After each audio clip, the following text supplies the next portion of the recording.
Bonjour, bonsoir peuple congolais, bonjour, bonsoir Nabino, place vous allez li, et sengoya ko zonga li smokolma le loro so Nabino, ko pese bino ba info, nyo surtout eza koleka na RDC bande konanga na yesu na ba nouvelle susu, ya somo ya ko yebisa bino. Voilà, j'étais sur YouTube, batu ba mesanite komona congolais vraiment aza bizarre. Batu ba mesanika komona elongi ya batu, mengai pardon bolimbisa. Na kolaksa sous elongité. Donc bonsoir, bonsoir, passe vos allez li, bonsoir, bonjour, passe vos allez li, bonsoir Nabino. Voilà, maman Lisette Aza. Maintenant il faut s'habituer que maman Lisette a l'axation elongité. Hein. Bon s'habituer, bon souffrir quand la modèle, voilà, maman Lisette a l'axation elongité. Voilà. Bon aimer, bon partager, bon aimer, bon partager. Maman Lisette a sous ko fracasser mon colmalelo sous. Bonsoir papa Félix Antoine, bonsoir, bonsoir, bonsoir papa, bonsoir. Bonsoir papa Nanga. Voilà, donc bon aimer beau partager, voilà. Donc naël ba nouvelle sous très important il y a Koye Bisabino. Maman Odette bonsoir, maman Odette bonsoir, namonio maman Odette, namonio. Donc voilà, bon aimer beau partager, nandenga j'étais beau aimer beau partager nandenga j'étais sur YouTube na batu baza habitué au monde elongi en tout cas boyangi noa ozandengona tinati. Donc, je refuse de montrer mon visage parce que Etali Bamote. Papa Damien, bonsoir. Papa Damien Banza, bonsoir, bonsoir, bonsoir. Bande konaye ko fracasser mokolo malelo na ndenga jeté. Papa Jean-Claude Kabala. Yoka combo de père et de mère. Bonsoir. Et na se sentira plus à l'aise na katia. Ya Facebook et na YouTube. YouTube est stressant. Eh, pardon, yanga te penza. Bonsoir, bonsoir, bolimbisanga eza mama Lisette, boki mate zalinga ivoa nanga bozo yoka eza voa nanga. Na tie, bon, so na tie kuku, zangai, voilà, zangai. Donc bo banga te boki mate. Monsieur Scott, Ngouba, hein? Bonsoir, bonsoir, bonsoir, bonsoir, bonsoir, bonsoir, bonsoir. Kempo, bonsoir. Ah, bonsoir papa, bonsoir, bonsoir. Beau aimer, beau partager, beau aimer parce que les loba révélation sous akaka. Maman Lisette na yesu na ba révélation bande konanga. Ah Seigneur Jésus. Eh Nzambe. Congo est stressant hein. Congo est vraiment stressant Seigneur Jésus. Congo est stressant. Ah Seigneur.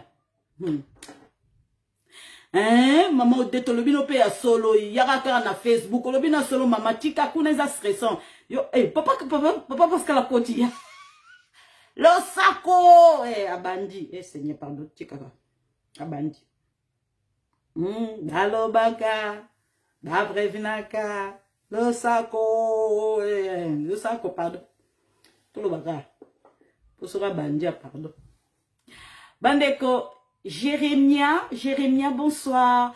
Yoka combo, fleur de rose. Eh, Seigneur Jésus, bah, Congolais, nous avons le côté romantisme. Seigneur, y a pas moyen.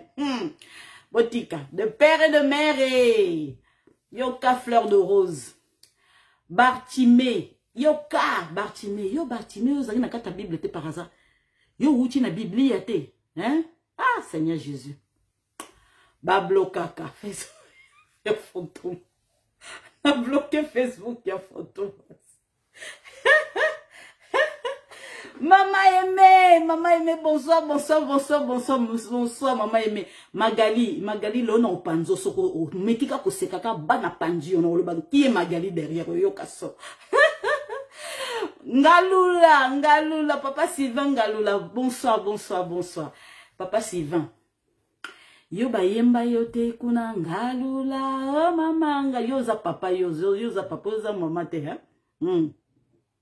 donc bane kuna ngandeni yoza comme Sylvain ngalula ndenge nini yozo porter comme ah Seigneur tokende ga ba Congolais de père et de mère bo pesa ba tout passe purée Seigneur Jésus purée na que lo ba kombo yo nzambe yo ka mama Guylaine bonsoir maman nanga de père et de mère Mama boyoka ba mama nanga bokota mama naza ko panza poke nazolo bana poisa ko la pétition pour na osongi c'est longue suka ya basi na ozong c'est longité bo fo mona ni nazo seka na simawa fo mona Bande Kolanga, bonsoir, bonsoir, bonsoir, Papa Vincent, bonsoir, bonsoir, Papa Vincent, merci pour nous réveiller, encore bien de bonnes choses.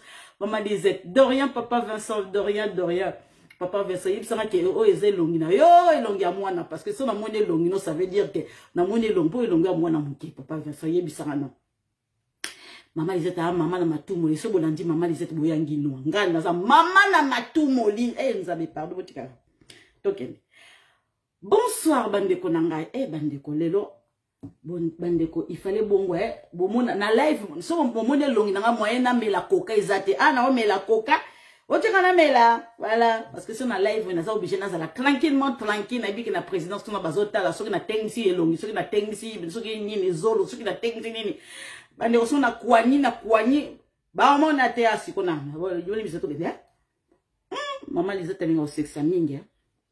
Vous avez de père et de mère. Token. Bandeko, bonsoir, bonsoir, bonsoir, bonsoir, bandeko nanga. Indi, coup de tonnerre. Seigneur Jésus, pardon. Coup de tonnerre. L'Arabie Saoudite intègre les briques et adopte ce qui le yang chinois comme monnaie d'échange. Bo aimer, bo partager, bo aimer, bo partager. Bande ko na bino na suka ne na otila bino article ne na sara d'habitude. Bande ko indi na ndenga jeter papa fiston, partage vidéo. Partagez vidéo. Elengi ya mwana ma. Ah, elongi ya mwana. Ah OK, d'accord, elongi ya mwana. Ah, na moyen na exposer bana nangeza te, il faut na bomba ba koko nanga na bana nanga, il faut na bomba parce que vie privée nanga batu mingi bazana besoin na sa vie privée nanga di bandande soki naza kolia soki naza na kata chambre nanga soki naza boende batu balaksa ni ba douche na bango ba ndanga ngabi non jamais pardon tant Facebook ezaki te to bako la kisa tete et là on sait comment photo la ça na Facebook non na la vie privée nanga faut faire la part de choses vie privée za vie privée vie publique za vie publique voilà maman disait ça na combo disait mongendu moseka monzoba public na sima ya caméra nazande mama ya bana na koko donc il faut na garder moi na nga pe outi ko tindela ba photo ba koko na nga siko quand on parle du loup on voit la queue bolingi c'est token nzambe na nguya kolo na biyano yonde nzambe mususa zalite na likolo na sepe na samabele token bande konanga lelo coup de tonnerre Arabie Saoudite sui bango bande ko sui bango. Donc, bande kolanga nde toza wako dollar ezo kende na suka mokili bakolia sous dollar te Western Union ba basaka na Western Union ko to futaka so oboton to tinda Western Union ba to futaka ba pako et pas ba américain faut boyiba to futaka pako et pas ba américain le l'autre ba to bakolia suko yange na yangi na yingi na yongo na yanga to ye kolia nyangi to kina to kende ga donc to yoka yangi to yoka yang to signer yang to beti yung. Voilà. Donc, bandeko, eza osakanate. Seigneur Jésus, maman Nzambe. Lelo, le couronnement de roi Charles, non, pas prince Charles. Tous les habitués de prince Charles. Roi Charles, voilà. Roi Charles, bandeko, science, nani, moi si na soki nani, soki komone soki nani, na bosene kombo na ye.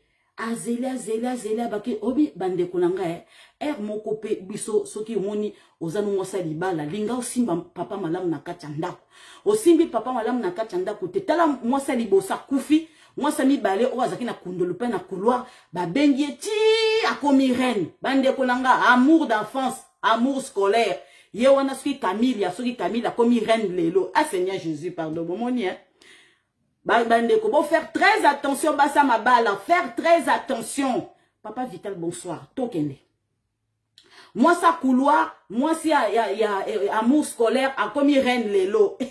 Bandeko, na nzambe a pambola, ka bandeko na possible exemple, bon, suivre exemple, il y a Camille, il y a terre, mais, bon, mon a effectivement que, entre Diana, na Charles, bandeko, ezaki, amour, ezaki, choisi par les êtres humains. Mais mon thème, il y a Charles, il n'y a pas Camille, il y a celui Camille, il y a celui Kamali, il y a celui Kamana, celui Daniel, donc, bandeko nanga a patienté, bandeko. Ataku to kokisi 80 ans, soki nzamba bako pambolo na 81 ans. Ako pambola, bota, ekokisi amie, moninga, bandeko.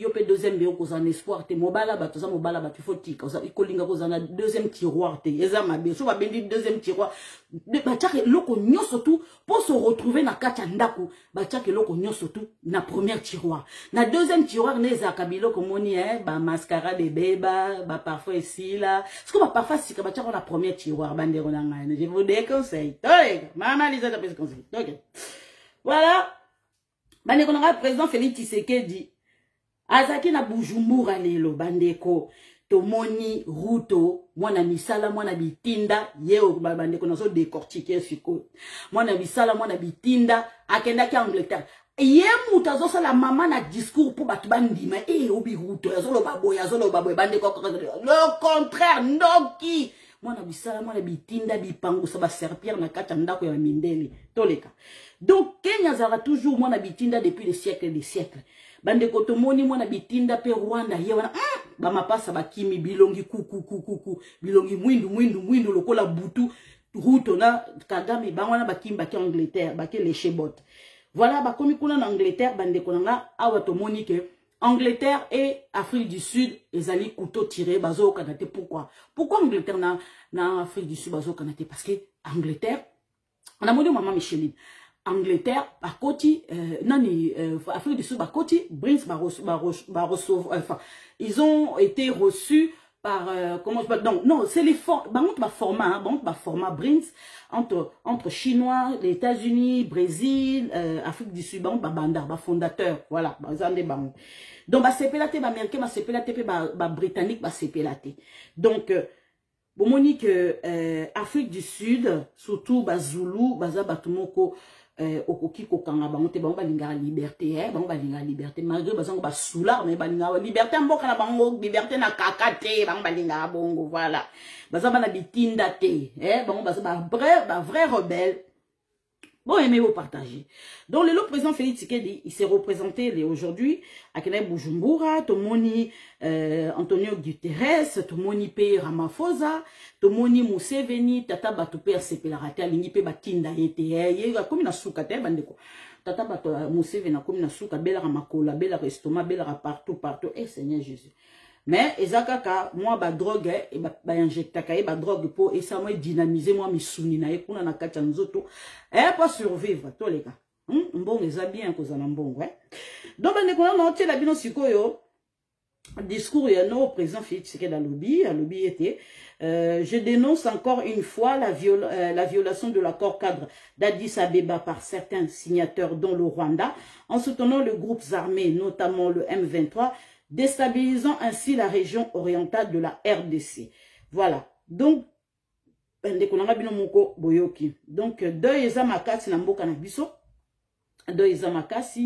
y a au moins, comment dirais-je, 145 personnes, comment je peux dire, au Bakoufi. Donc, une vingtaine de corps sont en train d'être tirés de décombres ce samedi après la pluie qui était abattue sur le territoire de Calais et au sud Kivu. Certaines personnes n'ont aucune encore de nouvelles de leur famille. Ma Seigneur Jésus, ça fait mal, hein? Ça fait mal. Donc voilà, et là qu'on est na côté à vu sujet, likambo oyo yako soma ba maïs. Bande kolonga au moins plus de 10 ministres bakenda ki na Afrique du Sud pour nous recevoir maïs. Bande ko, est-ce que biso ma tozangi vraiment place ma ya kolona ba maïs?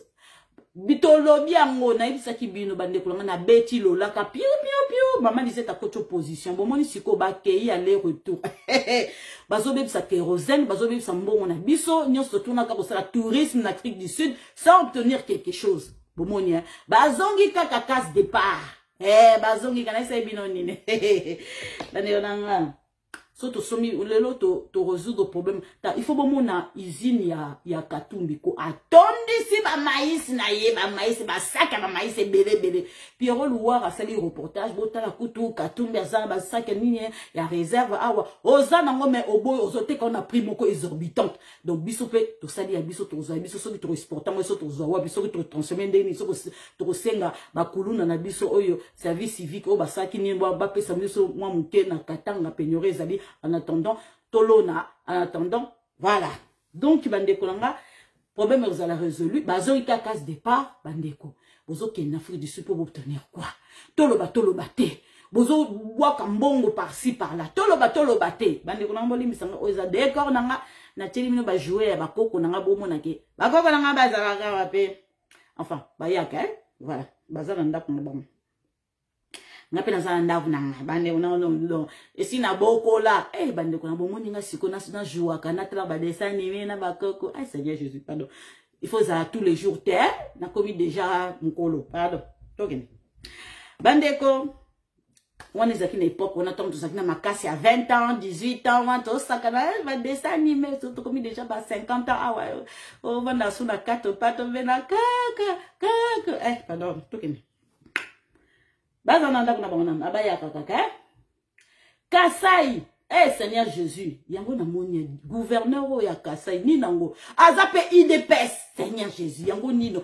makila nini yango batu mususu bakotaki na kacha IDPS po bayiba bazana donc ko yiba na kacha nzoto afungoli compte moko mona na kate babo Seigneur gouverneur oyo ba wutika ko nommer awa kaka bande konanga combien de détournements biso tokoyoka na kacha Kasai yango Kasai ni nangoko Kasai nini baboli bino bo batonga na kacha Kasai occasion yango yo démocratie zali démocratie koti na kacha mboka totonga Kasai koma kaka na talingete te nyambanga na bena ba kwanga kuna ba route zate batu bazokufa nzala na Seigneur Jésus ndoko bandene nini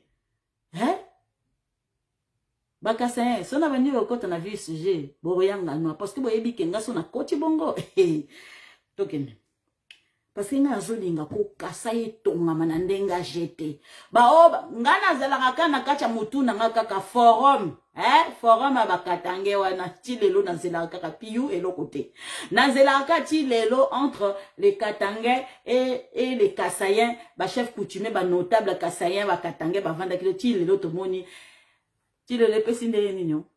Et l'autre, d'accord, ok, token.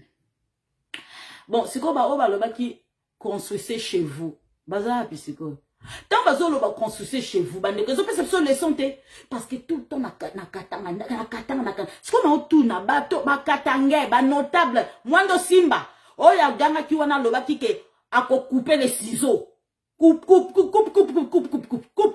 ciseaux. Azar pi coupe ciseaux. Yem tabaki ko kata katanga. Siko boye bisanga coupe ciseaux na baki ko kata katanga. Siko yo pénurie ya maïs et koti. Bakosala lelo nini ba coupe ciseaux siko ba notable katangais na ba soki ba député katangais bazo se rappeler siko gouvernement na kata Kinshasa existaka poto la bango to trouver solution pour na bango pour na kolia libumu d'abord donc ça gouvernement pour parce que ba vimbisi mabumu na bango siko comme que tete to kata katanga même notable na chef coutumier on a oyo ba zolo na bango ça ba poids la pembe pour ni ba télémité ba trouver solution pour na ba maïs pour ba katanga ba lia pourquoi vous vous êtes adressé na gouvernement boy bisanga nan tamoni tana isa bino baza batuma ba zododo pesa bango kar lotoko bon moi ndi ba omilande ti bangala pepe na mai wana pêche mungala pêche azumwa soki malemba ne acha me apilipi la mami alali amele toko wa token sali bangala je vous salue bande konanga polimbisa ndongo. Projet de loi, institution de réserve armée de la défense adopté par le Sénat. Bande konangai, projet ba réserviste, comment je peux dire, voté na Sénat. Bande ko, autant jeu. Parce que, ba réserviste, on a maintenant, comment je peux dire, policier, à proximité, policier, comment je peux dire, surveiller, frontière nabiso, policier douanière, policier belé, parce que bango bazana na mboka.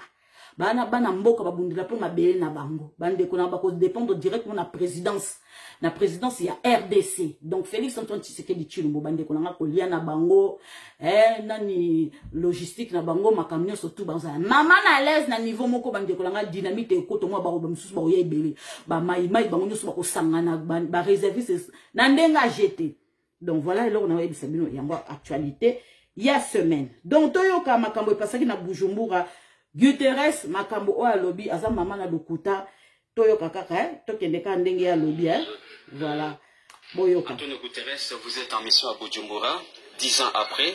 Quel bilan les Nations Unies dressent-elles de la mise en œuvre de l'accord cadre pour la paix, la sécurité et la coopération dans la région des Grands Lacs? Je crois qu'on a fait des progrès, c'est vrai. Je crois qu'il faut reconnaître qu'il y a énormément à faire. Et surtout notre engagement avec le peuple congolais. Le peuple congolais a beaucoup souffert à cause des différents groupes armés, des terroristes de l'ADF, maintenant de l'M23 et des exactions commises par l'M23. Alors, il faut mobiliser toute la communauté internationale et là, le groupe des pays des Grands Lacs a un rôle essentiel, la communauté de l'Afrique orientale a un rôle essentiel, l'Angola joue un rôle essentiel. Il faut que les Nations Unies appuient à fond les initiatives africaines pour aider à la solution des problèmes qui continuent à créer des difficultés énormes pour les Congolais de l'Est du pays. L'accord cadre d'Addis Abeba. Voilà. Oyoki Oyo Guterres alobi. Bo aimer, bo partager. Voilà. Bo aimer, bo partager. Nazo bimisela bino sikoyo. Bandeko nanga eindi na ndenga jete bandeko. Awa na ofungola bino sikoyo makambo oyo bino bonando bo monite, odando bo yokite, na ofungola bino sikoyo. Ay Seigneur Jésus, pardon. Aotangela bino. Bandeko Nord Kivu. Hein? Communauté East Africa ne veut pas l'évaluation de ses troupes. Balingi l'évaluation T. Balingi T. Baboyi kobo aimé bo partager baboyi. EAC ne veut pas d'évaluation de ses troupes. Balingi T. Déplore un notable de Nord Kivu. Boka bien. Et encore très attendu par l'opinion nationale congolaise après son premier rapport depuis avril dernier. La réunion des ministres de la Défense de ces pays membres de la communauté d'États d'Afrique de l'Est tarde à se tenir à Goma. Boka bien. Elle devrait permettre d'évaluer l'action des troupes de cette communauté sous-régionale après l'effectivité de leur déploiement à l'est de la RDC. Maître Achille Kamanga, notable du Nord Kivu vivant à Kinshasa, voit dans ce retard un camouflage de cette évaluation de communauté East Africa. Boka bien. Il est clair que communauté East Africa ne veut pas de la tenue de cette réunion. Boka bien. Il est clair que communauté East Africa ne veut pas de la tenue de cette réunion parce qu'elle n'a pas de bilan à présenter.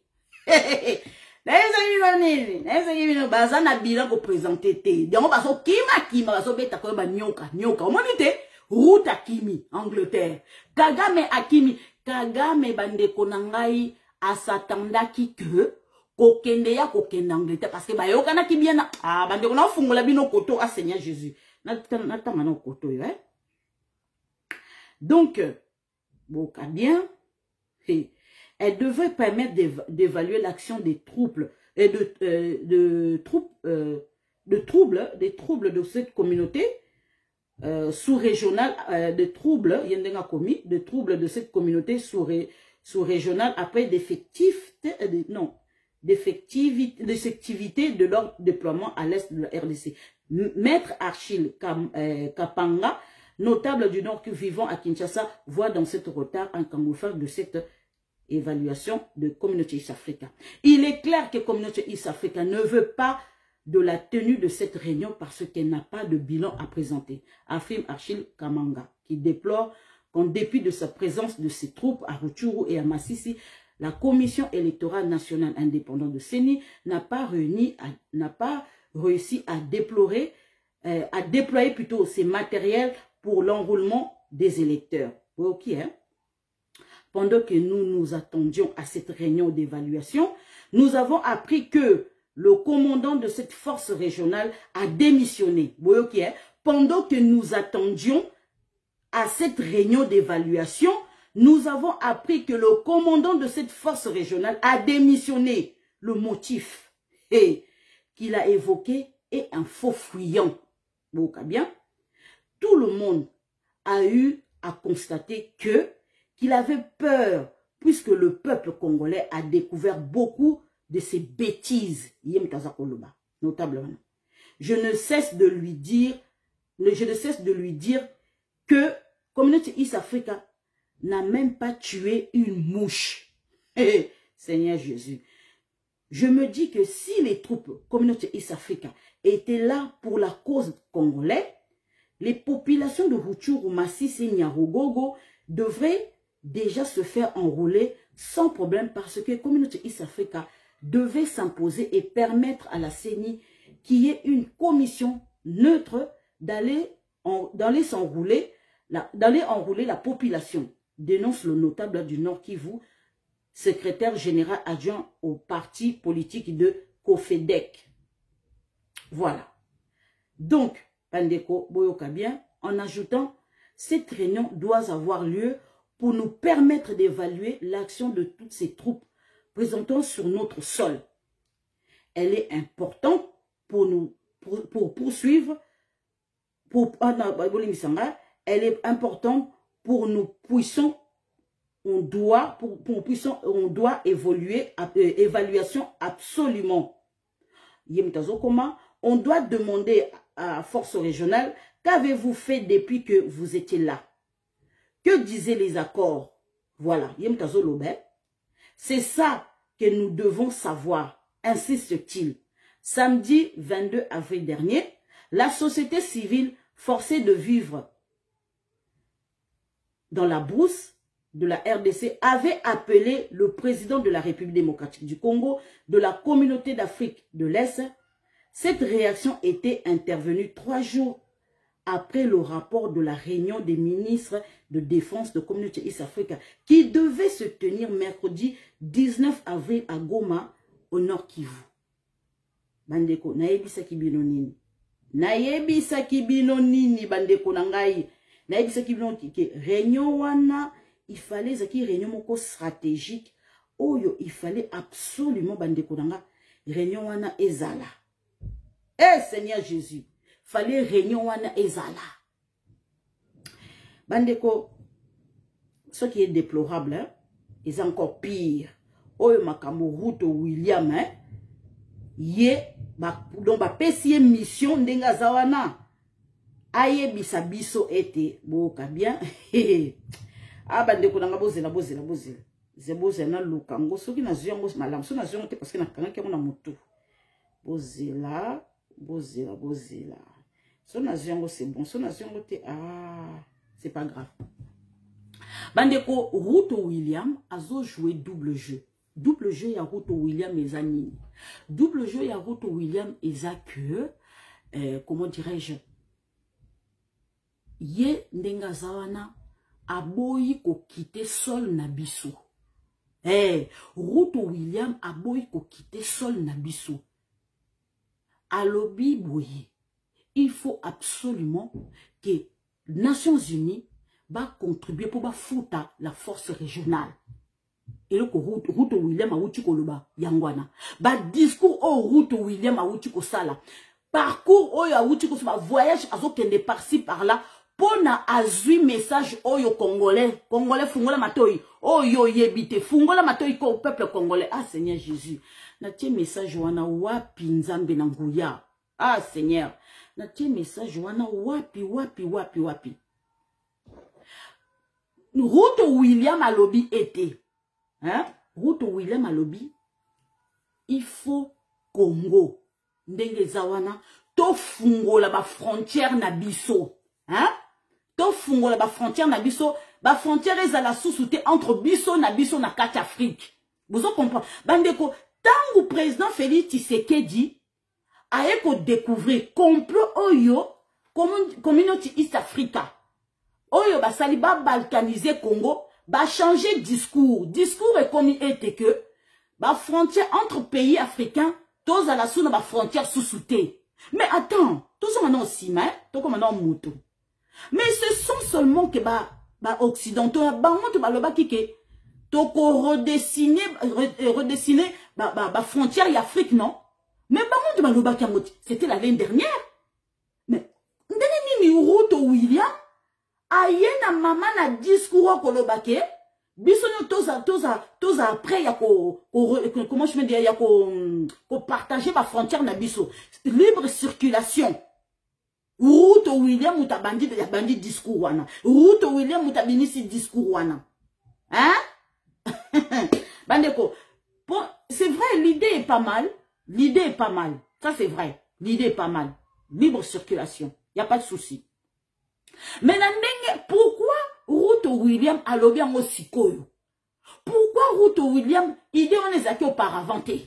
Pourquoi avant comme une force régionale baya na kacha Congo? Pourquoi idée on a ba ntama ki ngote na Nations Unies, ba ntama ki ngote comment je peux dire na Union africaine? Ba loba ki ngote pourquoi? Mais pourquoi kaka tanto ko découvrir boyoki notable ya Nord Kivu yemoka lobby na uti ko tangela bino yemoko lobby kamunuko yemoka lobby kamunuko ngaite notable à Nord Kivu il fallait ba évaluer bango mais tangu ba yeb ba monde ba yoki ke ba évaluer bango tout la moi c'est zaza ba kimi au moins siko likambo tala likambo Kagame a s'attenda ki ke couronnement ya roi premier ministre Angleterre hein bako vandisa Kagame bako vandisa Ruto bako vandisa président Félix Tshisekedi bako zala pour parler bako trouver solution ba tia président Félix Tshisekedi pression président Félix Tshisekedi la timbi et c'est à cela qui déjà voyage en Angleterre à l'obit une fois deux fois trois fois il a même parlé au roi n'était ce qui 45 minutes ce qui 55 minutes ce qui combien de minutes oh bah accorda qui président Félix Tshisekedi na comment ça le nouveau roi d'Angleterre mais il l'autre moni réaction moko ya Angleterre té bango kutu bazo prévoir kutu ba immigrer ba ya na kati ya Rwanda a bobo yebisanga siko hein oui ça président Félix OK en Angleterre ko sala nini ba tindeli biso invitation deuxième personnalité na kati ya Congo yemtake ko représenter président Félix Tshisekedi non seulement que tozana deuil non seulement que tozana basisi na kati ya Bujumbura poto sola makambo oyo ya community East Africa batindi nani Guterres yo kende oranger problème wana Guterres ayoki en privé ayoki son makam au président Félix Tshisekedi da lobby ayoki ngo penza na ndenga jeta ayoki ngo penza le monde n'a changé là a commis langage moko adoucir le ton hein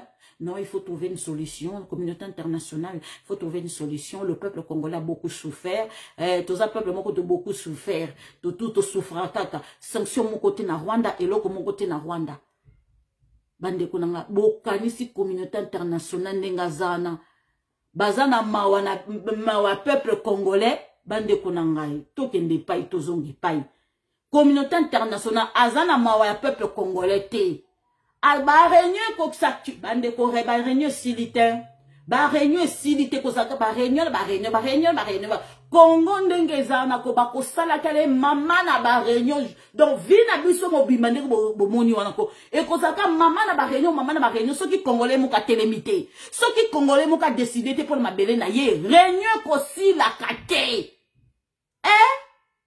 congolais yo kate président Félix Tshisekedi boza na capacité ya ko empêcher président na bino akeme ba réunion wana bo télémélier penza ko na kata tarmac ya njili président aucun nulle part ce que ça qui ba peuple mususu ba qui en éveil peuple moko koto ba que peuple mo démocratie zali peuple mo azo réfléchir que biso tozali union fait la force na kata tarmac ya njili wana ko mokili mo bimengo ko la ki se ko filmer biso que le peuple congolais continue à kata tarmac ya njili président Félix aucun nulle part réunion wana ko ça ne porte rien aucun nul bandeko communauté internationale, bon, à président Félix Tshisekedi, Rubanda, Bisso. Mais tellement que tout ça, peuple, divisé. Encore le samedi, bandeko, lundi, lobby, lundi, ça férié, bandeko, on les a week-end, moulaye. Quand on met dans la Bisso, moi qui les appelle bongo kaka, vieza moko, maman, vieza moko, tateza via moko, meli masangana, tam so ebike, bachelo poison na katwe, oke kufo katwe. Vieza moko, kasi yo, noko kufe oke paradis. Ok, paradis, yo mi passe ok, yo mi mili mo combien, oh, ils ont telengana, spirituellement. Peuple congolais, non, to télémité, non, to comme la capacité, oh, to empêcher président la biso qui n'est pas réunion, et ça n'aboutit à rien. Et ça aboutit, biso, et ça, biso, maman n'a mis tout passé. Hein? Au lobby, n'a pas passé nos week-end bien. Oh non, c'est la président, rapport à la président Félix Tshisekedi à quel Bujumbura. Tension Mathieu. Hein? Y a rien sous le soleil. Y a rien, bande qu'on a dit qu'on a Bujumbura. Y a rien. Sauf ce cas qu'on condamne Rwanda. On condamne Rwanda. On condamne Rwanda. Il faut condamner Rwanda. M23, retirez-vous. Rwanda, faut pas soutenir M23. Allez. M23, il faut aller à Monsabinho. S'il vous plaît, M23, retirez-vous, retirez-vous. Bande Kobazo, ça son maman na spectacle parce que baebi que le peuple congolais n'est pas mûr. N'est pas mûr. Et là, la communauté internationale, les akobanga, bata diaspora, nde bako réveiller, nde, ba peuple congolais. Si ko bota, si ko diaspora pourri yango, Seigneur. Diaspora pourri yango ngana ebike nde naza vraiment nzambe président Félix Tshisekedi naza de père et de mère bandeko na me mata dossier na kona na président Félix Tshisekedi la retrouver nga musala botala na boule nde naza na bomende de père et de mère nde bakanisaka siko mama Denise naza na fondation siko ngande naza wa na sisa pe ba classe nga naza diplôme siko na ke na fondation na ba nommer nga parce que na wuti diaspora tala boula modèle wana. Or que na diaspora na diaspora au sali soki classe au sali soki formation kende ko fungula ta misala kuna bata ata ba entreprise ata miki bandata na 2 personnes bilanga ndenge za banda na bilanga congolais olingi veste olingi camion olingi ba peso somi tuka papa mama eloko nyuso ba banda ngoko na putulu congolais ko capacité alinga ko bandeli kam na putulu te ezana e pasi toko ka endurance te. Toko kaka 50 mètres, mais toko kaka 100 mètres, te l'endurance toko kaka te. Bobo yebisanga siko, nde nazao. To sali 5 ans yango la pouvoir président Félix Tshisekedi. Bobo yebisanga nani ti siko azo continuer ba live. Moi si nini ti siko azo continuer ba live, ou azo baka politique ya RDC. Hein?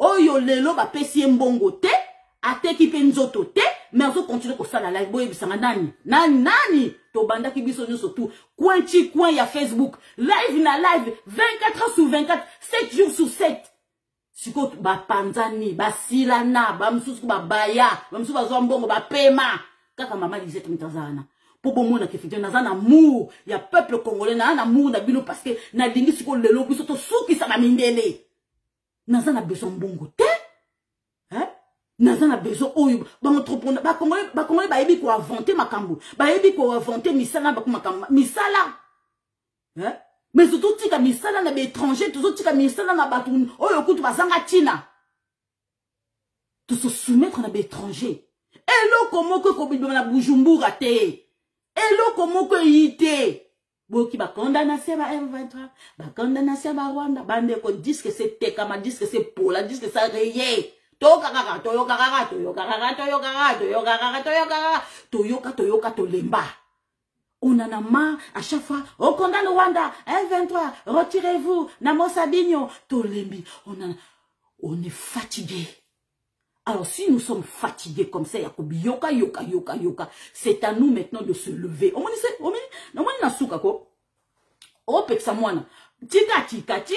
tika. Jumoro tebo pesi mwana mbata.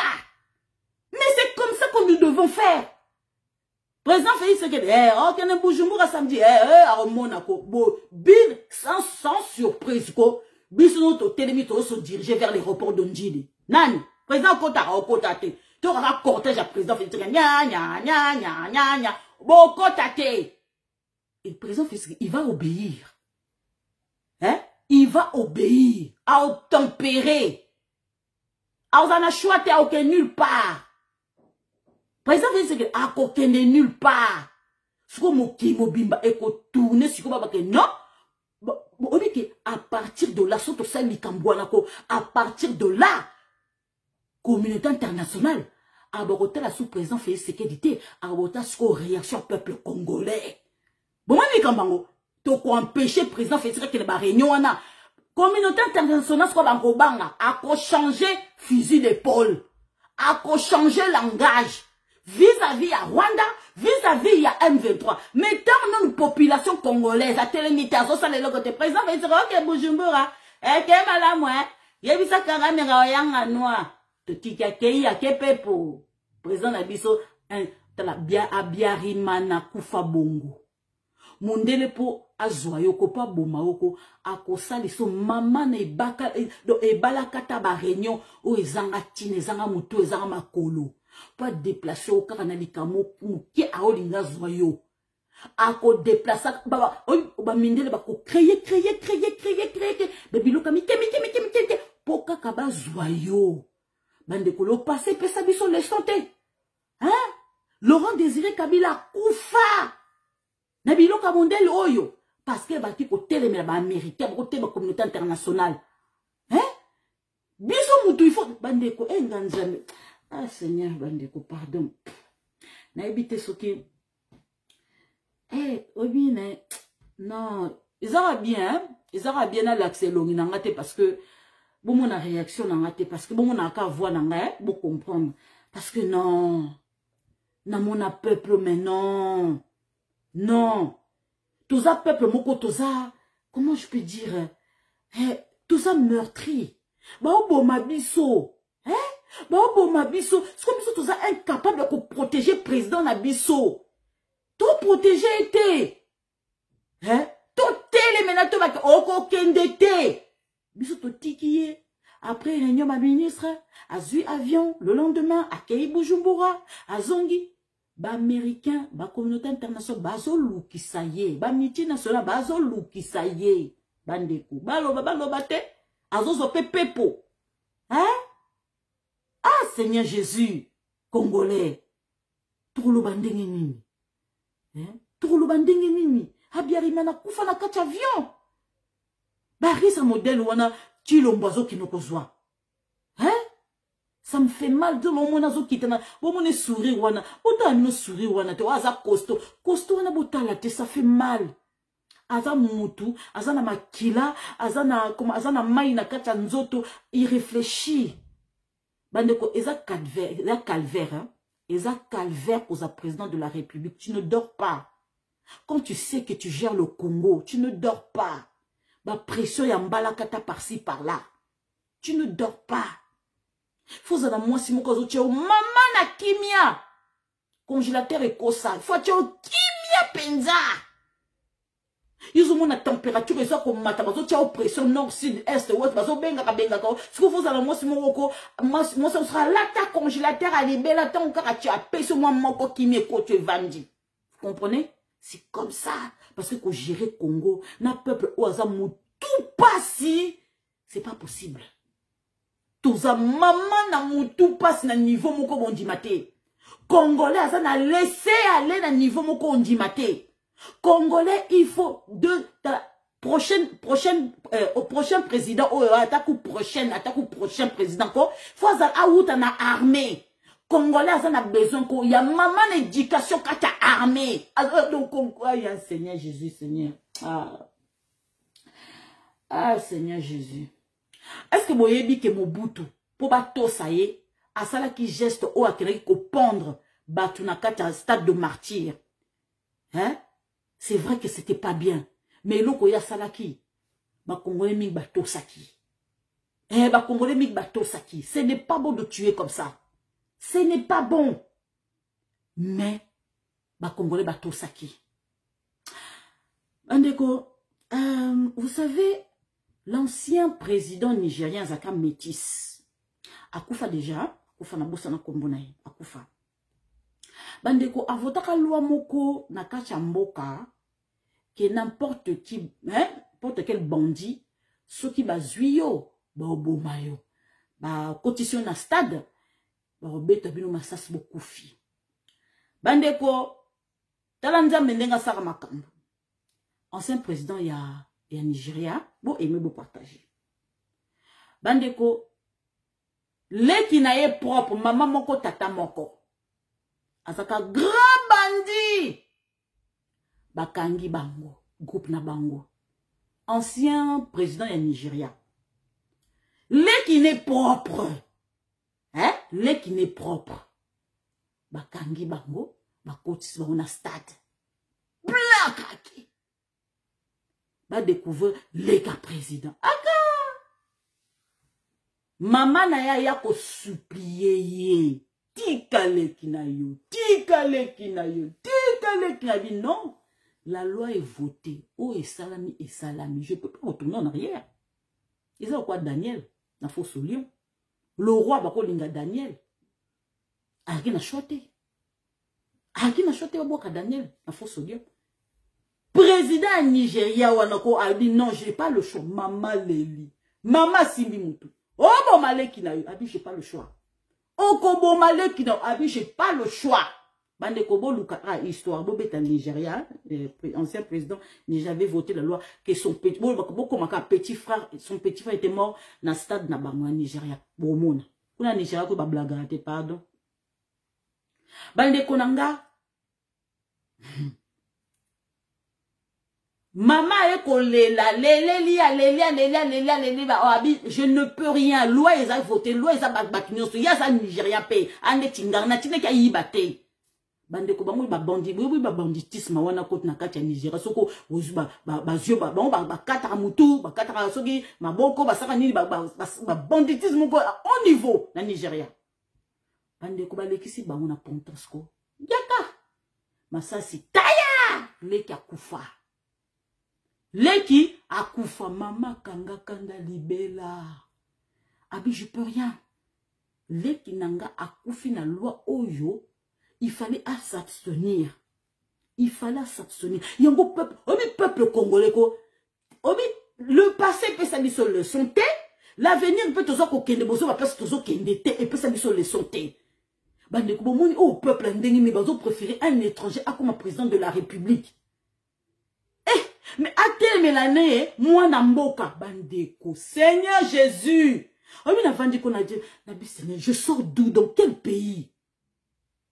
Bande faut mon niveau spirituel biso bacha biso.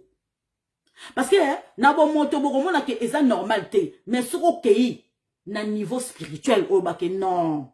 Parce bacha biso tozonga malembe. Ezali le bon vouloir ya Seigneur.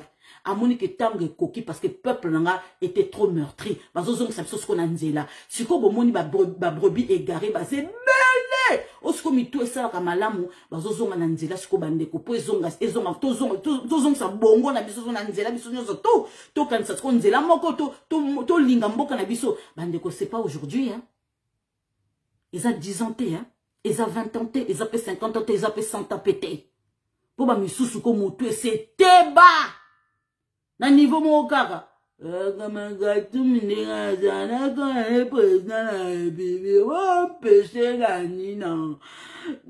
ça, Méli noir, Méli bombé. Bandeko, Seigneur Jésus. Bomoni, 20 ans.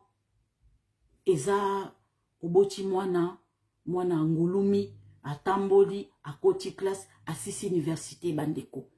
Donc ça veut dire que, n'habite sotozaki, na mai soke sili na kato océan soki mai sili banda ko ezaka na se spirituellement tozaki mana se na l'abîme donc na kufa bandeko président wana ko président Félix Tshisekedi normalement tu ngo kende élection te peuple ninga ko telema abate mboka na biso za na guerre to kende élection te. Ba yo opposition ben ça la rien du tout.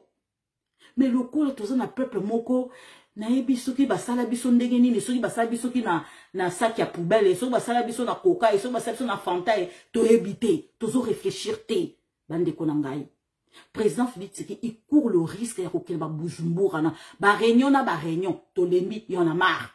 Il y en a assez.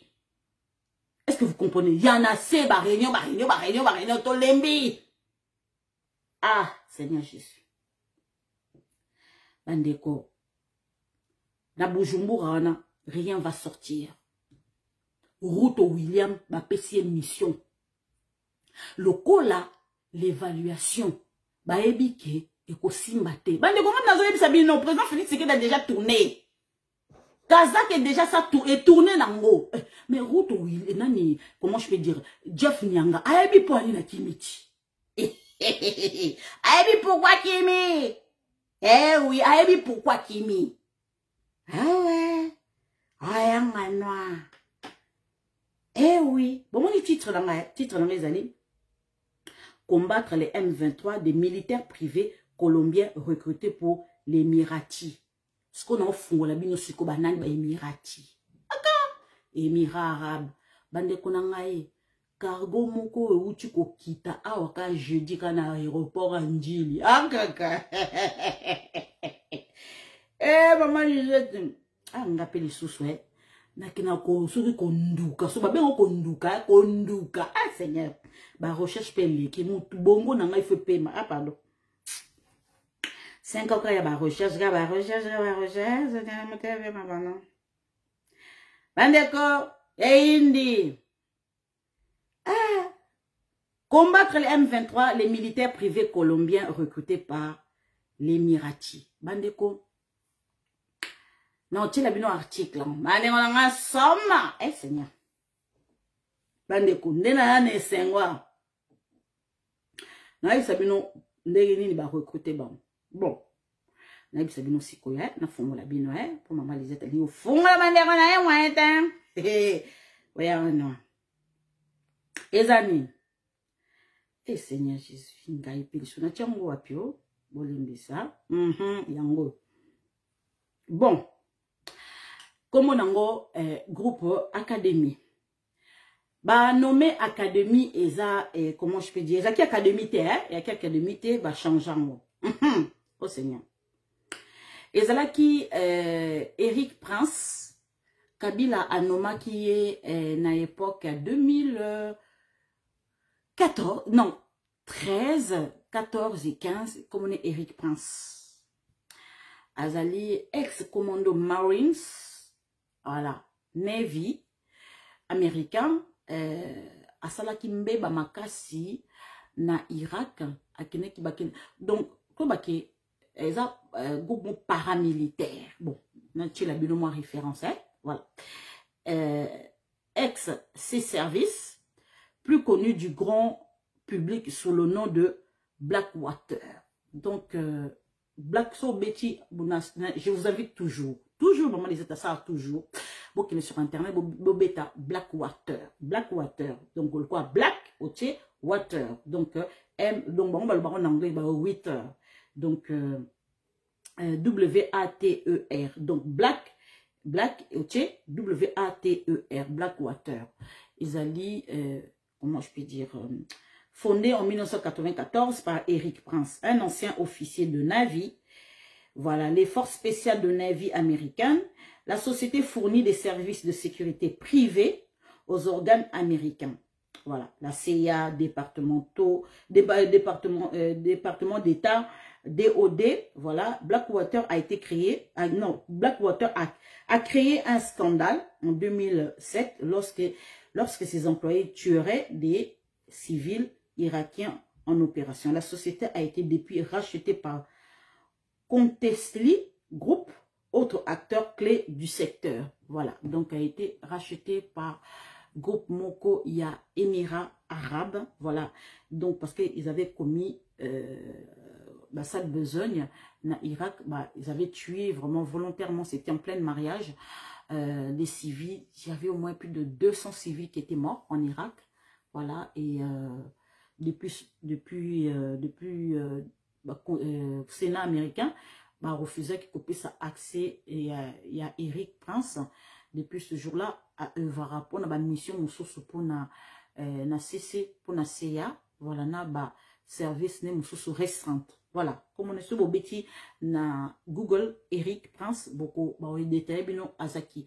Kabila avait loué ses services, c'était en 2013-2014, pour comment je peux dire, M23, et par rapport, comment dirais-je, enfin, nous, quand on faisait les marches, reprimé bisopé par rapport à ces soldats, qui ont infiltré, comment, opposition.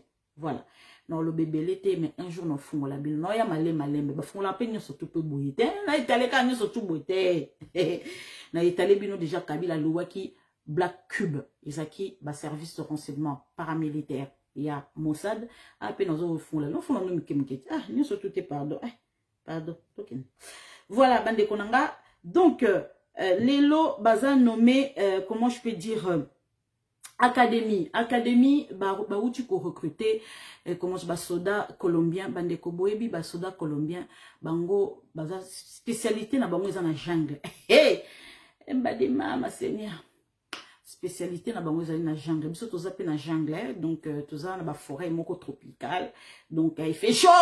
Eh, bon, il y a en Colombie, tu sais, ça va bien. Si vous avez une formation en Colombie, vous avez une information en Mexique, vous avez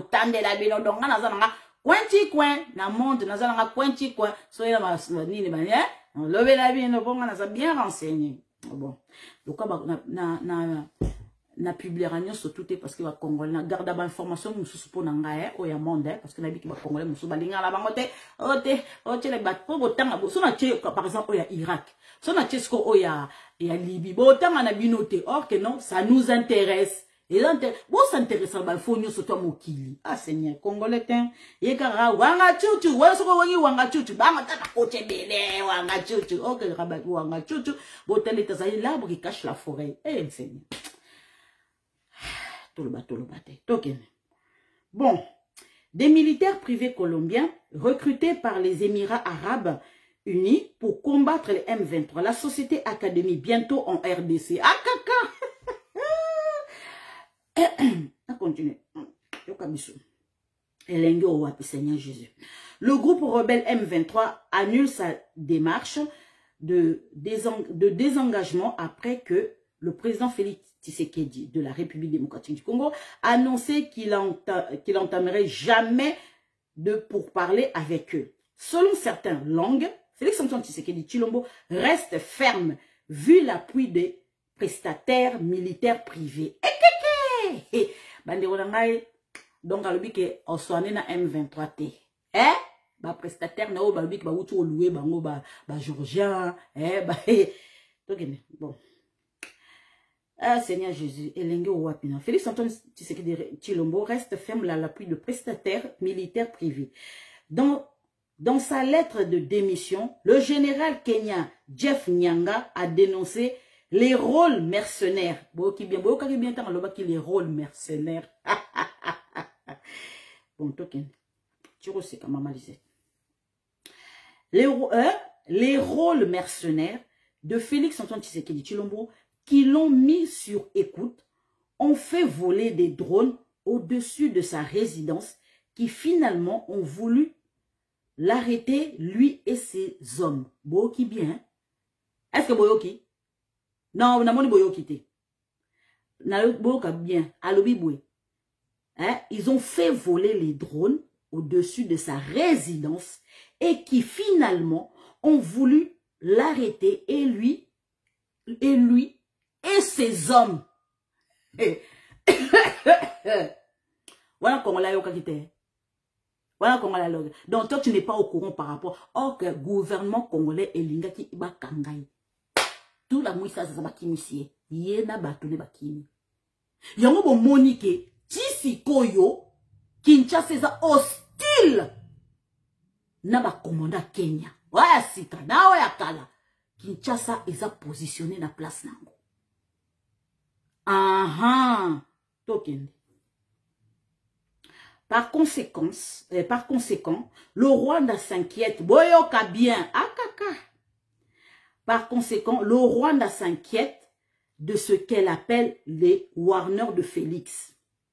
Ces prestataires privés bulgares, roumains, georgiens, venu à Goma pour soutenir l'armée congolaise contre le M23. Et Mbadi Mama, la stratégie des militaires privés privés a payé, beaucoup bien, la stratégie des militaires privés a payé avec la fuite du général Kenya selon Kinshasa. Et Seigneur, Seigneur, j'ai la chaleur ici, pardon. Oh Seigneur Jésus, oh Seigneur. Un avion cargo, Anjili, ah Seigneur. Abu Dhabi a renforcé Kinshasa. Hey. Ah Nzambe. Koko cela qui toko bouyeko, nana monate. Les chancelleries occidentales et des Nations Unies ont également été alertées d'un projet entre Kinshasa et Abu Dhabi pour recruter des militaires privés afin de les déployer, et Seigneur, dans les zones de combat contre les groupes armés et en particulier le M23. Hey! Seigneur Kitoko, ah Nzambe, naïbisaki bilonini. Ba avion oyo ba surquoi na biso oyo telemaki wana avion de chasse na biso bobo kanse ba congolais ba piloter avion de chasse banani ba instructeur bangote misos baza ba instructeur misos baza na po ba bunda misos baza po ba sécuriser bande ko tikala ke mukebo ba kanga commandant nyanga onye ayebi pourquoi kibi bande ko soki bozongsi un peu son interview tant azo sala interview misapezo lenga misapini bandaki kolenga abako lobana misapiko o sentir que mutuko azaki stressé bandeko les gestes comptent les gestes oza commandant oza tranquillité tant oza tranquillité atako tu mutazo traduire okoki kotala katala pa tout okoki bozongela kaka bandeko il faut à la militaire pour comprendre comment je peux la geste militaire et puis le langage militaire. Vous sentir que tato oko a militaire te. Batinda ke na ba payer ko sa ba sale besoin asa mo yibi. Na ebite nenga comme commandant parce que na mona Kenya te place à la guerre. Ah to kende ka. So ba di ko fula bino makamu so bo ba mama lisette aux yeux wapi. To kende. Fin mars, boka bien, fin Nzambe, boka bola, bon partager Seigneur Jésus, maman lisette yegla yela biloka kitoko, eh Seigneur, boy bisanga na kacha kwenchi kwena ina nyo, nana yela biloka bon partager. Bon tokende.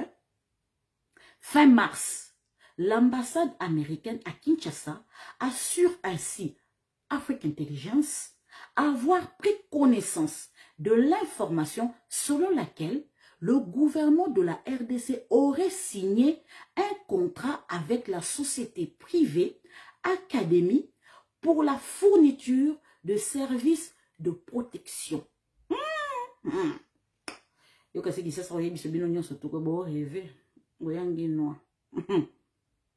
L'entreprise en question, spécialisée dans la sécurité privée, est plus connue sous son nom ancien de domination de Blackwater, a été fondée par l'Américain Eric Prince, tout à l'heure, qui l'a quitté il y a près de 13 ans, racheté en 2014 par l'Américain Triple Canopy et placé sous la barrière de Constelli Group. Academy n'a pas donné suite, n'a pas voulu donner suite. De plus, qu'est-ce que vous êtes venu faire ici en RDC? De l'agence Intelligence d'Afrique. Donc, Bandekonanga, Bolimbisanga, ceux qui n'ont pas Afrique Intelligence, ils ont magazine Moko, comment je peux dire, et c'est là qu'il y a une investigation. Alors, moi, je suis abonné là-dedans, et puis les choses basées à Paris, en particulier na place Ousmane, et puis na place Moussoussou Oyo. Oyo babimisa magazine wana moyen temps de binezate. Donc il y a que moi seul qui connais cet endroit. Et j'étais invitée et puis ça fait plus de 5 ans yango j'étais invitée et quand ils font leur enquête des investigations dans notre info avant ba misusu. Voilà. Naza pe abonné na ba journaliste ya Kenya mususu oyo to échanger ba information. Donc bango ba pesa nga o baza nango directement o baza contre Ruto. Voilà. Donc et en bon na na longueur d'avance na misusu. Voilà, bolimbi sanga. Na sepela bon pona repesa no ba nouvelle wana. OK. Le rapprochement avec le MBZ amorcé par Tshisekedi, donc Tobaki, Oyo Bahuto recruté, voilà, amorce par Félix Antoine Tshisekedi Tshilombo, est suivi de près par la communauté internationale. Donc, Tobaki, instructeur au président Félix Tshisekedi Aouti engagé. Donc, voilà, ils ont suivi de près par les des diplomates.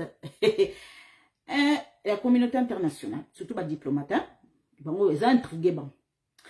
Quand c'était intrigué, parce que ils ont condamné Rwanda na M23. Ah, comme il faut changer l'information. Qu'est-ce qui passe? Qu'est-ce qui se passe? Qu'est-ce qui se passe? Non, vous savez pourquoi tu as engagé prestataire, surtout au Baouti en Colombie. Non, vous savez pourquoi. Maintenant, il est suspect et il m'a cassé. Bon, bien.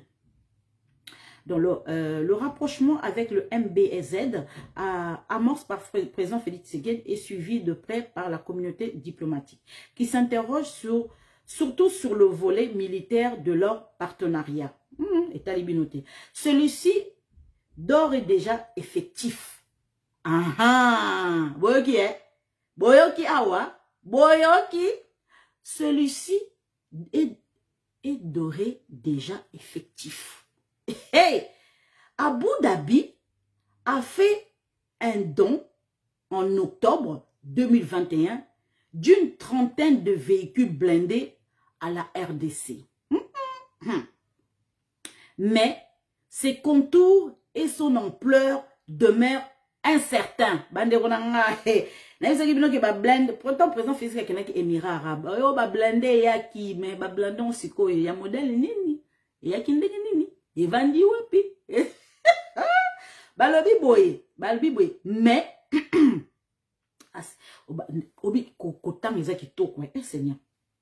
Mais ses contours et son ampleur demeurent incertains. Il y a que présent fait ce qui a yebi. Seigneur Jésus. Selon les informations d'Afrique Intelligence, un avion cargo aurait atterri dans la journée du mardi, jeudi, donc mardi, jeudi, à l'aéroport de Njili, avec son bord du matériel militaire. Na moi de main cacao. Ah cacao. Ah Félix. Ah Seigneur Jésus. Un avion cargo aurait atterri dans la journée du mardi et jeudi à Njili, avec son bord du matériel militaire. Sa destination finale serait Kisangani. Et pas. L'appareil a été affrété auprès de la société émirati de frais aériens Maximum Air Cargo, qui se fait une spécialité du transport d'équipements militaires. Bon, on fond la bine après. La société Académie bientôt en RDC. L'information sur l'arrivée éventuelle de nouveaux militaires privés, en plus des anciens de la Légion d'honneur française, déploie sous le commandement du Roumain Otarius Potra. Otarius Potra. A fait le tour des diplomates et des agents onisiens. Ainsi, dans une note confidentielle datée du 17 avril, le joint mission analytique centrale JMAC, la cellule d'analyse et de renseignement de la mission onisienne en RDC MONUSCO, faisait part de la possibilité de plans pour le déploiement d'entreprises militaires privées colombiennes. Seigneur Jésus!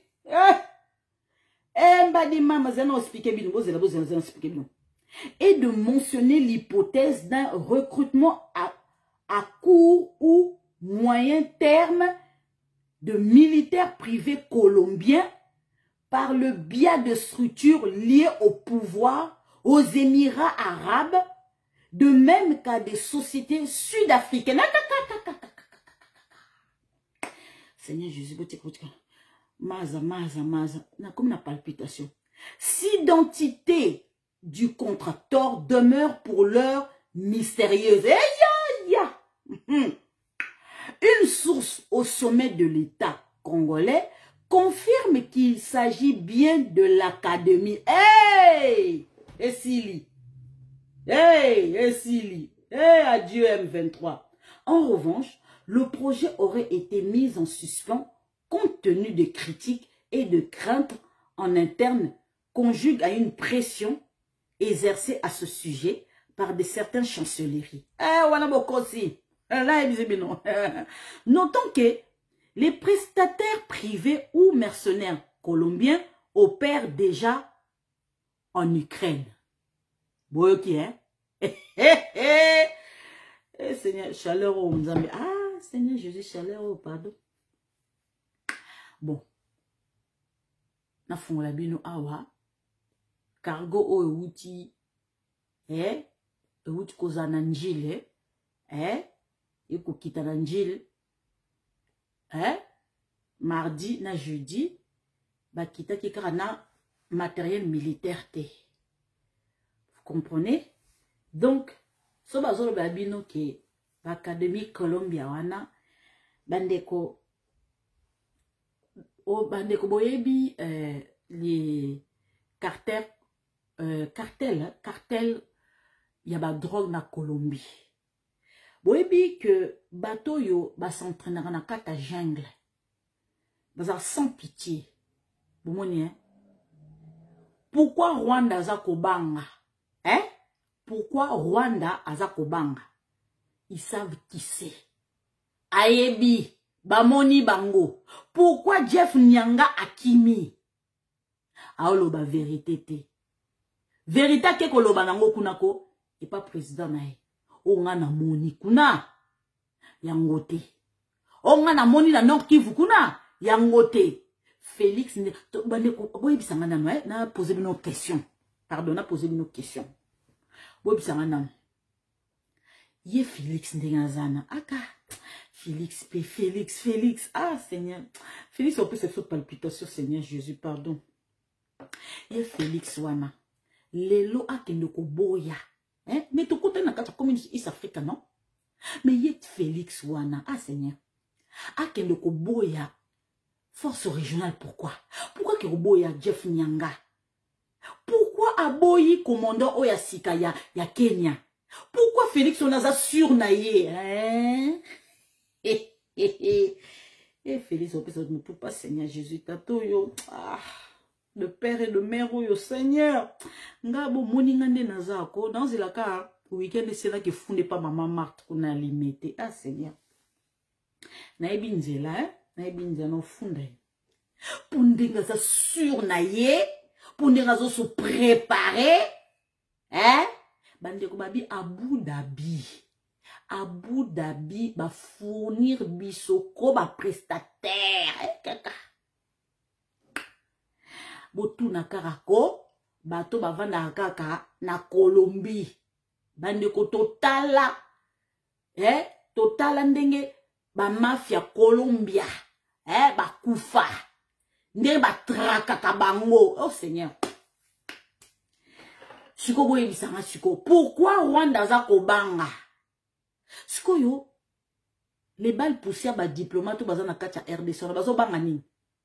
Toi na droit ya recourir ba mercenaires ou ba prestataires ou ceux qui ba nani so ba na toza na droit non? Ah oui? Mais dans nos forces régionales, boza koboya to évaluer bino. Tala, même ba notable qui vous tient balobi yango wana eza faux fuyant bazoboya ba évaluer bango bayebe loko basali bandeko bomona wapi place force régionale ezali massacre ba commettre. Alors Jeff Nyanga akiminini Congolais ozo kanisa kaka Jeff Nyanga bazo surveiller nga wana eza fuite en avant ayebe loka sali Ruto William aye na Bujumbura te pourquoi Kagame aye na Bujumbura te pourquoi hein bon comprendre sikoyo tata wana Jeff Nyanga na ebisa kibino Congolais yoza au courant teko tala y a que maman Lisette qui peut vous révéler ça pourquoi lelo ba Congolais bazolo basu makamba Jeff Nyanga te est-ce que boyebi makambo oyo asali Chief président Félix Tshisekedi balobi que aza très fâché aza très remonté ba massacre on va commettre en go devant Jeff Nyanga en complicité na ba soda Kenya. Est-ce que vous êtes au courant? Ba soda Kenya ba commettre ba massacre na M23.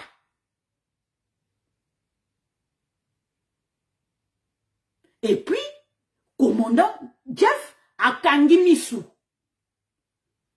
Vous comprenez pourquoi? Ba soda ya ba prestataire wana o tozana bango balingaki ba kangaye akimi au point de presse akimi ti président Félix bandeko même président Félix Sekidiko il n'a pas le droit ya ko longola un commandant même ceux qui sont na kacha mboka na bino a longola commandant o ya armée a longola a déchoirier a longola ye Izalakate mandeko Nakacha armée Izalakate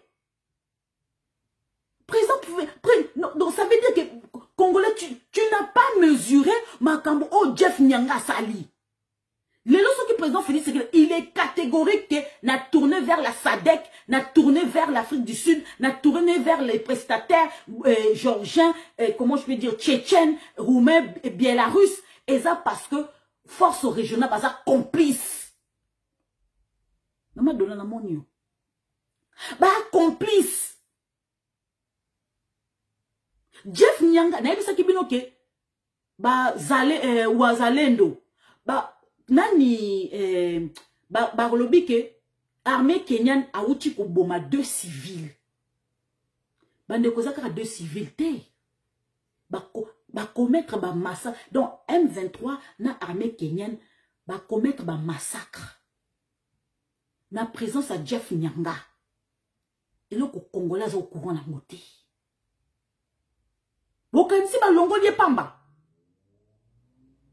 Bokansi ba ndaki ba route azako kima abdobo akosona présence physique na zako kima route William azako kima. Parce que discours il y a route William abana kolobake non vous savez il faut tout fondre la frontière na biso il faut qu'il y a plus de frontières yo route William olobake ngote kala pourquoi tant au komika na pouvoir kaka ba obandolo bake non tout fondre la frontière na biso parce que tu sais que eza comment je peux dire eza favorable pour na biso te eza favorable na biso l'administration autoza na ngoto yebi qui est quitté nanaza de père et de mère te ba carte d'identité coûte za na ngote ba identification nous toza na ngote yo ko lo baketo ko fungola frontière na biso hein route William ke lo baketo fungola ba frontière na biso ba frontière existe soute ba ndeko projet ya ba mindele et comme que le coup la tokoki ko redessiner sous ba ndeko ko redessiner wana eza na Sénégalité eza na Mali te eza na Burkina Faso te eza na kati ya RDC. Ba redessiner la RDC qu'on a 1884. Vous comprenez? Le col la RDC hey, complot au Seigneur Jésus. On va bien zubula michu. Le col la to découvrir. Makambo oyo Kenya linga ko sana kacha RDC ba changer discours. ba frontière existera sous souteo. Au lieu de ba redessiner soute, mais ba frontière existera soute. Nandenge Congo a mal organisé. Bino vous a bien organisé. Pendant 20 ans, vous avez eu le temps de vous organiser, mais Congo n'a pas eu le temps. Donc, si Neto n'a pas eu le temps, donc comme on a dit, la frontière, Kota Bima, il n'en est pas auto-supprimer ma frontière. Il n'en est pas question. Ruto William, au monde aux anako. Oh, Maël Mouké. Pourtant, le président Félix Tshisekedi Azaki na opposition. Yoto yebara yote. Obaki kote kasoki bilanga.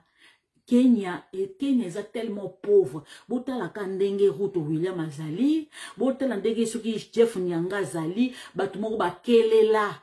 Batumo ba zoate don bazanga. Botala kake lateli. Na elobeli. Na elongi. Mafuta kuta kopakola kutsoko mami ne elongi ko mama. Elongone hotela teti soki yezo roya. Pour comprendre. Donc, bah, toi, va vivre en qui pauvreté, botala ka Kenya. Bande ko Kenya. Mbadi mama. Congo. Biso tous a besoin Kenya. Nanini. Tourisme. Bato va vivre en tourisme. Bato va vivre en bilanga. Tu as besoin de bango. Bango, tu as besoin de biso. Biso, tu as besoin de bango. C'est tout le contraire. Bon, tu as besoin de biso. Lelo route William Azo bakeba supprimer ma frontière.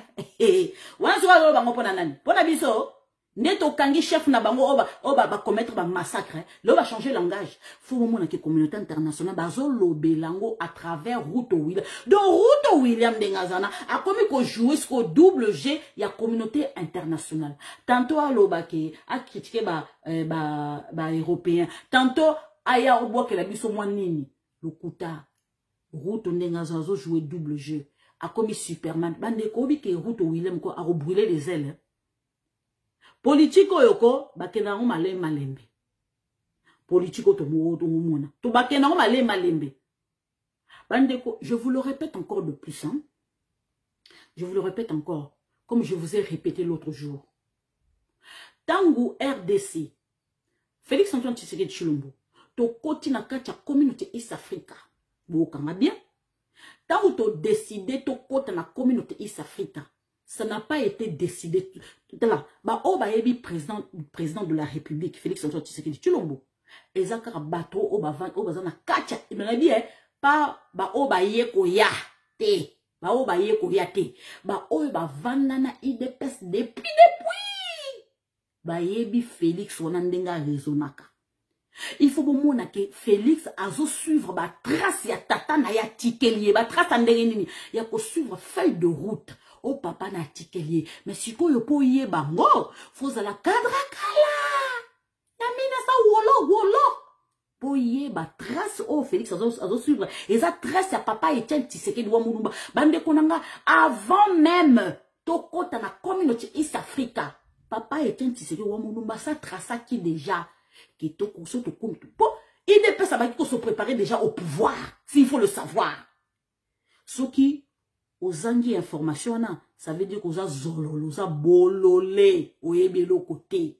Oebelo katamuke, na lobia ngo piou, na répété, bololé, on est de l'autre côté. Au côté de la communauté East Africa, c'était bien préparé. Nebo, mingi ba ebi président, président, à la hâte, président Félix à la va-vite, président Félix à malembe, azwaka tangu na ya ko étudier. Bande ko nyoso tu wana kokota na communauté East Africa, kokota, comment je peux dire, kozwa mokondia Sadek, comment je peux dire, bah, ni accord à Addis Abeba, ni la cadre à Addis Abeba, et kokota pe Union africaine, tout était calculé na kacha IDPS. Tout était blanc, et plan moko bien tracé. Bah, prouver que le pour et le contre. Le pour et le contre, neni. Bah, t'as qui peut face A, na face B. Plan B, plan A. Ce qui, est réussi, est correct, choué. Vous voyez, Félix a raison, naka. Parce que, bah, plan, sur tout est cause à la caca, plan A. Non. Ce qui, plan A est simité, ton coach na plan B. Plan B simité, plan C. Plan C2, plan D, ainsi de suite. Il faut tous rappeler, na kacha bongo mukie na pembe na bongo tous rappeler que ba plan monsieur ko simba ba plan monsieur ko simba te be échec pesa laka ba échec ça là que to rebondir to que en avant il faut le savoir Donc nous surtout les qui jouer na kacha IDPS. Si ko ba oba uti ko kota kaka la mingi te malanda ngombi libumu d'abord na kacha IDPS ba ngona ba yebelo côté so tuni ba yebisi ba ngolo bagani ya lo banene. Moi si analyse ta lo baganini ya mela zododo bandeko. So na mela zododo malam. Ngani na lango kana bandeko nde na lela ko mela wa Seigneur Jésus botika na mela. Na lela na ko mela na so droga tous les jours na coca. Na mela coca. Oyangeno. Allez. Elengi na so drogue siko hai token mamondo kozana oyangino kokande kitoko na ndenga jete so mingi na mila zodo da koka Ruto William azo joué plan tena ba o ba faire placer Ruto William eza communauté internationale Ruto William asa touti plan na ezo azo exécuter plan na yesi kona président Félix Tshisekedi yeza kobeba ba o kanate bana azo ay président Félix Tshisekedi a découvert plan na komi qui tout la Moïse Akimi Akimi parce que Akimi alingara yo 400 na makambo oyo commandant na ya salaki na kata RDC Akimi tomoni Peter Matuki nani azali la secrétaire général ya communauté East Africa mutu ya Kenya muyibi yepe mususu muyibi kaza mama na muyibi Peter Matuki secrétaire général ya communauté East Africa aza mutu ya Kagame tanga bande ronanga bomona ke ayona ebisibino ke to kota ki na kata communauté East Africa parce que IDPS yebi ke bateau baza na base ya déstabilisation ya mboka ezali Sud-Soudan, Uganda, Rwanda, Tanzanie, Kenya. Ba 5 pays wana. Bangot baza na base ya déstabilisation. Bande kona bobo sanate. Félix Antoine Tshisekedi Tshilombo. La façon dont il avait déboulonné Kabila. Bande ko ay ko kota na kacha communauté East Africa azako déboulonné moko na moko. Bomoni na ndenga jeté. Sikoyo baebi eloko sikoyo zo bangisa bango baebi plan ya Félix T. Baebi plan ya Félix T. Bande ko c'est pour ça que je vous dis au moins dans la vie ceux qui baebi ko zalaka honnête. Ozaka honnête, okenda gauche te, okenda droite te. Nga maman Lisette konaza yana yiki sarabino toujours la main sur le cœur. Malgré na sexy sarabino, malgré na pe sarabino kanda, il y en a qui me détestent, il y en a qui m'aiment, il y en a qui m'aiment peu, il y a beaucoup qui me détestent. Bandeko. Maintenant je m'adresse à ceux qui me détestent. Ceux qui me détestent, non, peut sabino sko raison ya olinganga. Nandengeni. Je suis une femme constante. Nakenda ni ensemble ya Moïse Katumbi, nakenda ni chez Mbemba, nakenda ou gauche droite, nakenda nulle part. Je suis une femme qui est restée constante depuis 2014. Nazarna Sima présent Félix Tshisekedi Tilelo. Bafutanga te. Je suis constante dans la vie. Tango yebike, oza na vérité na kacha monoko, que oza na côté moko que oza loyal. Tika la bongo du début jusqu'à la fin. Ne change pas. Baïna yo. Te reste constant na vie na yo. Et je suis fière de moi. Parce que maman oyo, à que gauche, à que droite, à que lolo lati rouge, lolo lati sogini, lolo. Donc ça veut dire na façon que les gauches, ça veut dire vie na yo pesa instable. Vous comprenez? Dans la vie, il faut rester constant. Soko oloba i olobi i. Ngalo ko na condamna ki Kamere. Kamere le loza la ministre ya économie, à la ministre économie. Je le condamne parce que naza la vérité et puis mokili mobimbe moni. Ce qui Kamere azalaka innocent des juges ya kufite. Ya on a lobby que Kamere na kati il y a un gouvernement na koti maman opposition. Na loba kioni que akoken d'Afrique du Sud wana akozwelo côté. Azongi maman Lisette elle est constante parce que na yebi mutu wala nengaze caméléon wana za caméra makasi bi changea mais au fond na ye aza vide tonneau vide ayebe le côté mais tu vandi na caméra depuis des années pourquoi changer l'économie en bokate alors pourquoi caméra changer l'économie en bokate Kaka lelo. Bandeko. Boko sabanani. J'ai raison. Et je suis fier de moi. Soki yozo yinanga, parce que na ndenge na publiaka. Soki yozo yinanga, ndenge na lobaka. Soki yozo yinanga, ndenge na zalelaka. Je suis unique. Oh, namona qui Lisette, toi tu ressembles à une femme. Je ressemble à personne. Nazana ba empreinte na ndenge nzamba sala biso na kacha mokili. Je suis Lisette, je reste Lisette. Vous comprenez? Voilà. Yon a dit que je suis fier de moi. Oh détestenga, je reste l'unique Lisette. Na ko changer kate. Et je suis fier de moi, je donnerai les infos. Ceux qui n'ont pas peste la semaine de la kei. Na l'accès longi ça, va na boy kola kisa. Ils amis parce que na lingi bolanda ba info. Likambo oh y a ba prestataire au présent Félix c'était dans une initiative. Il y a pour tourner même vers la SADC. Bande konangai tozo ke na suka guerre. D'ici fin 2023 guerre wane ko sila. Tokangi kleboa na communauté internationale. Et comme que beaucoup ko tinda Guterres. Guterres a qui même invité nanini parce que comme que ba VIP presque non surtout Europe na o Amérique bangwana ba siminzela ba kei aux États-Unis mais kaka Guterres pourquoi Guterres ça y parce qu'il que ça relève il y a haut niveau na kata sous-région ana pour ce qui était Chilomboka ko au kota na Rwanda pour ce qui Chilomba ko Rwanda et s'il est pour la communauté internationale et s'il je vous le dis. Donc, na yaka, na tangue bino article, na yebisi bino qu'est-ce qui se passe, na kei. Na yaka po na lukutate. Nga mama Lisette na oko sabino te. Na kenda rande na source na zui banfo na yo pesa bino. Ce qui au moins na mabende na pesa banfo, en tout cas talio. Non, c'est ma bolimbicité. Et talio, c'est ton problème. Je suis pas là pour me faire aimer. Je suis là pour donner des infos point barre. Ce qui est séparé, moi, si nous tapons sur l'info, papa, nous sommes au 21e siècle. Nous avons évolué. Mais il y a un changement de mentalité. Il est qui n'y sont. Lobby, Lelo, ils ont de mon côté. Nous avons kende. Vous risquez de se à la présidente de la République. Même dans le Kacha Congo. Ce qui moi, ça comme président de la République dans le Kacha Congo, bandeko, peuple congolais, on y a Chitoko. Parce que parce que maman okanisa peuple nae.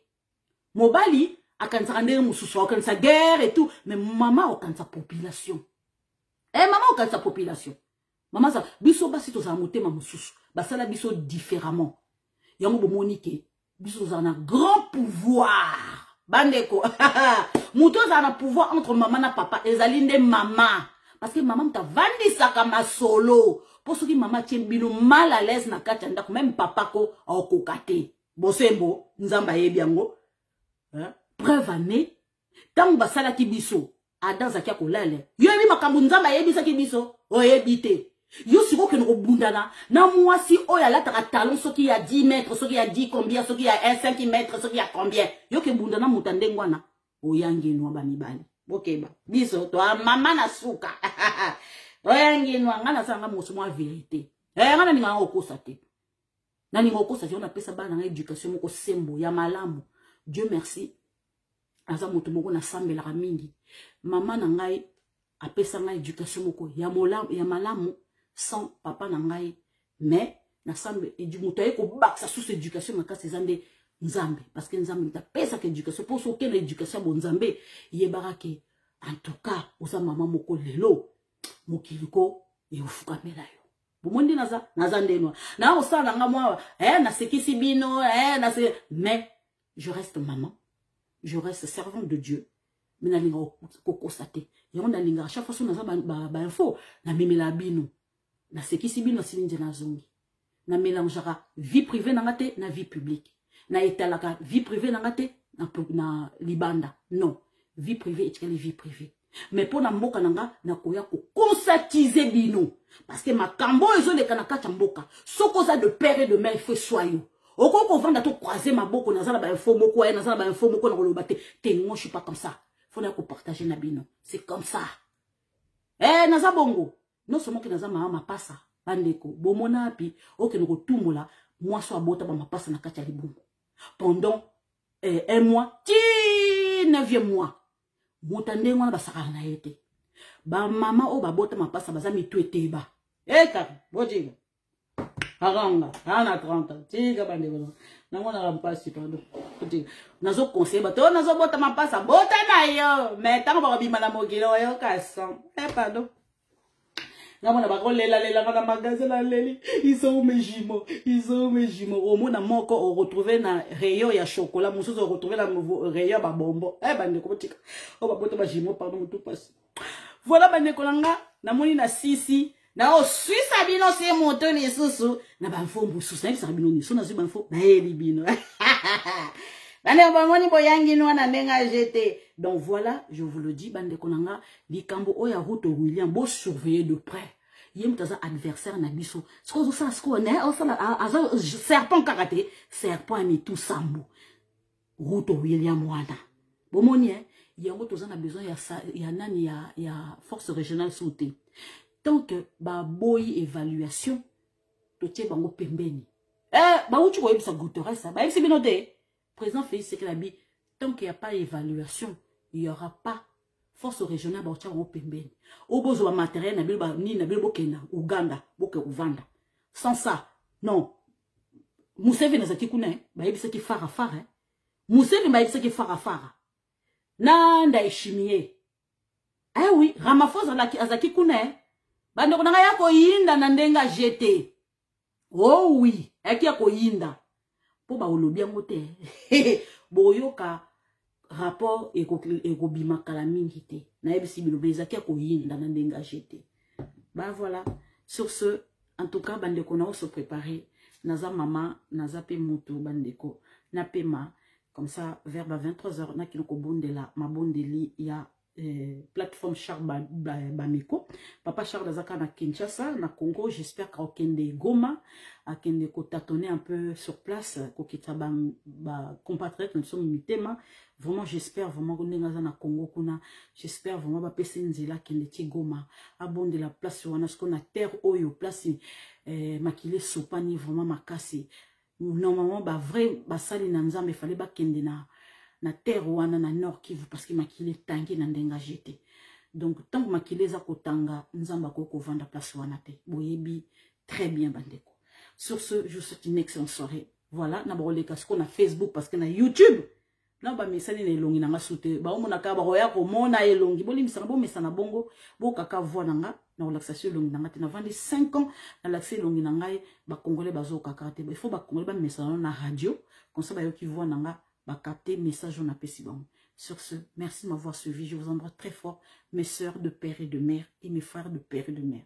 Je vous embrasse très fort et un très bon week-end. C'est un long week-end. Bisous tous à férié lundi. Merci beaucoup et bonne soirée.